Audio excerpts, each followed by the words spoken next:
Alright guys, let's talk about the final film in the Jaws franchise, Jaws the Revenge, the movie that killed the franchise, and we have not even got a remake of Jaws, or any other sequels past this movie, so this movie was, like, it made such a bad taste in people's mouth that I feel like we get a lot of shark movies. The shark movies are popular, and I guess that makes sense that we didn't get another Jaws movie because so many films have been made about shark movies, killer sharks, that I could see why we didn't get another one. But I'm just so surprised Universal did not do any more of these movies. This movie was apparently so bad whenever it was released, it was considered one of the worst movies ever made. Which, man, honestly, I've said in my other reviews, I'd rather watch this and Jaws 3 than Jaws 2. Jaws 2 is a good movie. It is. It's solid, but it's a repeat of the first one. That's kind of boring until the end, which has a fine climax. Jaws 3 and 4 to me are so much more memorable because they are so terrible and so horrible that it just makes them so more rewatchable to me. I love this movie. It's so horrible. My first question about this movie is why does it ignore Jaws 3? Why is Jaws 4 why would they do that? I don't understand. Why is Jaws 4 so self-entitled of a movie to ignore a last bad movie to make an even worse one? That cracks me up that like they made a worse movie, but they ignored the movie before it. And to be fair, I guess it makes sense you could ignore that one easily because none of the actors from the other two movies were in it. It was Dennis Quaid is the role of Mike instead, which Lance Guest portrays in this movie, which I thought was a cool choice. I like Lance Guest, so I thought that was cool bringing him in this movie. But so this ignores Jaws 3, a bad movie, to make an even worse movie in continuity. That just cracks me up that they do that. And like it says, like it ignores it in a way because Mike in Jaws 3 was at SeaWorld, and in this one he's just a marine biologist with another girl and he has a kid. So it's not connected to Jaws 3, but why couldn't you just, like, I don't understand. Like, it's just the dumbest thing. And that's saying a lot with this movie and how stupid it is, but still, it doesn't make any sense that they ignored the third Jaws movie to make another shitty movie that's worse. It cracks me up. So another shark comes along, because of fucking course another shark comes along. And this time, Lauren Gary is the star of this movie. Lauren Gary and Michael Caine. Lauren Gary played Ellen Brody in the first two Jaws movies, and of course, Roy Scheider said, "Fuck you guys" again. Not you. He said something about like he'd have to be literally dragged to hell to come back to this movie or something like that. Like, it is hilarious in how he did not want anything to do with this movie or the last movie. He did no way wanted to come back to Jaws at all. He just told the producers to fuck off again, which was hilarious. He isn't in this movie except for a picture in the background, and also they integrate scenes from the first movie into this movie, so he is in the movie, but not really. It's just stock footage of the first movie of him in the movie. So they tried to bring him in because of course he didn't want to come back for this, and to be fair, this movie is horrible, so I understand why he didn't want to come back to this or 3, even though I think these are so horrible they're entertaining in their own right for me. He was supposed to have apparently been killed off at the beginning of the movie, but since he's not in the movie, it's his son, Sean, that is killed instead. So that cracks me up. And this movie, for some reason, is set around Christmas time. Why? Like it's... I don't get why it's set in Christmas time. So they go from Amity Island, and then they go to the Bahamas, but either way, both places, they're both tropical places that don't look like Christmas. And I live in an area where Christmas has always been almost always snow every year. So it's weird watching a movie that's set in the Bahamas on Christmas time. It just doesn't feel like Christmas. Kind of like in Home Alone 2, where Kevin's like he didn't want to go to Florida because it doesn't look tropical. It doesn't. I mean, it looks tropical and doesn't feel Christmassy. So I felt like Kevin watching this movie from Home Alone 2. Like that's not how Christmas works. Like you're in a tropical place that like doesn't look like Christmas. So it cracked me up that this is set around Christmas time, but it's absolutely pointless to be set around Christmas time. Why? Is it because they lost another family member on Christmas to make it more sad? I don't understand. So the first kill with Sean is really bad because it like the actor like falls down and hesitates before he freaks out about his missing arm. He gets his arm bit off and he just sits there, then looks down and then freaks out that his arm is gone. Like he doesn't even react initially in his. If you had your arm ripped off, you would have immediately screamed no matter what. And then he looks down and he's like, ah, like his arm's gone. You wouldn't feel any difference that your arm is gone? And like then the shark pops up out of the water and then it has these jump cuts where it's just like boom boom boom like right in your face, where it's like the shark's teeth and it's like his mouth and then it's like all this stuff, just this shit right here just moving around and you can't see what the hell is going on whenever he's getting killed, and it is so bad and terrible in just quick succession. Hey Corey, thank you for letting me be in this video. I really like Jaws the Revenge quite a bit, mainly because of how bad it is. It's so much fun to watch the stupidness of it. Like, a shark roaring like a lion, it just cracks me up. Like, sharks don't roar like that and everything, and Lorraine Gary's performance is so over the top about her thinking that the shark is trying to get revenge on her family and stuff. It's just really, really crazy movie and everything. It's so poorly made, and everything. Like when Michael Caine comes out of the water and his clothes are dry, it's like, I wish it was like that in real life. You go swimming and come out of the water, your clothes will be dry. You don't have to worry about dragging water into your house and stuff. But that movie is just. It's just so over the top and crazy and everything, but I love it. It's one of the best bad movies I've ever seen and everything, and because of how bad it is, it might even be one of my favorites in the franchise. So, thank you again, Corey, for letting me be in this video, and have a good day, everybody. And so he's dead, and then Ellen Brody, of course, is even more depressed and sad because, apparently Chief Brody died. Because they couldn't bring Roy Scheider back, of course. So another fuck you to Roy Scheider, I guess, is what they're trying to say in the movie, is that he died of a heart attack from fear of the shark. He killed 2 damn sharks, and he was scared that another shark would come back, so he died of a heart attack. Are you fucking kidding me? Like, that's ridiculous. That, like, he wouldn't come back, so they made a shitty-ass excuse to kill him off. Like, that's horrible.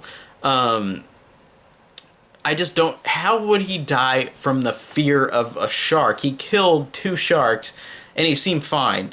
He does not seem like the kind of person who would die of a heart attack. It's just the shittiest like explanation to kill off a character ever that didn't even get involved in the movie, like the actor. So yeah, and then Michael Caine also stars, and I liked Michael Caine in this because he does not care. He plays a character named Hoagie who kind of creates a romantic connection with Ellen. Like they kind of have a romantic fling together, and he only made this to buy his new house at the time, and he's said after the fact of this movie being released that he has not seen the movie, but he has seen his house, and it is wonderful. And I love that he purposefully says that. And this is one of those movies that he purposely just went and did to make money, and he wanted to get a house, so he got a house. He just hasn't even seen this movie before, which I don't blame him, but now, let's talk about the dumbest thing in this whole movie. Like, it is fucking ridiculous, but I laugh at how horrible it is.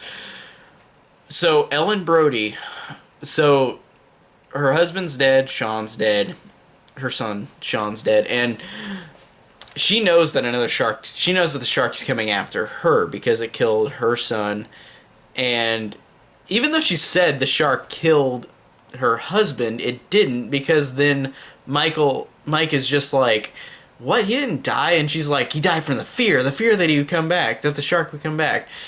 In every fucking movie, a shark dies, so it's like, it doesn't make any sense, again, that another shark would just come, because apparently sharks just come in quarters to, like, kill this family and have a vendetta against the family. But it just cracks me up that she has a psychic connection with the shark. The scene where she's, like, playing outside on the beach with, like, her granddaughter Theo, like, she's just playing with her, like, building a sandcastle. She bolts up and just starts, like, looking around like she knows the shark is there. And then later in the movie, whenever she's in the Bahamas with Hoagie, Michael Caine's character, somebody's getting killed, and, like, she's just sitting there, like, blank face, like she knows. And it's just the, like, how did Universal even at any way think that this would not be interpreted in such a stupid way? It's horrible that, like, they think that they could get away with her having a psychic connection with the shark. What? But I love how horrible it is, and how it's so fascinatingly bad that I laugh out loud in this movie, just like Jaws 3. I don't care. I love that. It's so horrible. Um, and there is a hilarious scene in the movie where, like, the granddaughter Theo, like, she's going out with her friend to get on the banana boat out in the ocean. And this is after the fact that Ellen Brody said that she doesn't want any of her family near the water ever again. And then she goes in the water like 5 times afterwards. So it's like, it doesn't make any sense either with that character saying that. But she goes in the banana boat, Theo does, and, like, the shark, of course, appeared, and they're on the banana boat, and they're sitting here, and then the shark just goes, rah, and, like, it just pops up, and it is hilarious in how it's executed. The shark is never intimidating in this movie. If you thought it wasn't intimidating in Jaws 3, it is worse. It is no way, there's no suspense building at all. The original movie and the second one do that, where there's build-up, where you don't see the shark. I mean, you see the shark more in 2, but you know what I mean. In both the first 2, there's a build-up and suspense, which actually warrants the kill, as opposed to just random kill. In this one, there is literally no intimidation in any way, shape, or form at all, and it's horrible.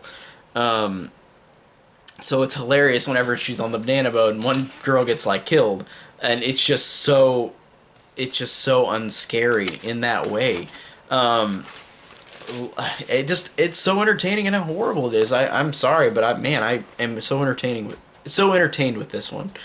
Now the climax is such dumb, entertaining fun. Ellen is going to murder the shark, but then right whenever she's on her own in the boat, the shark comes up.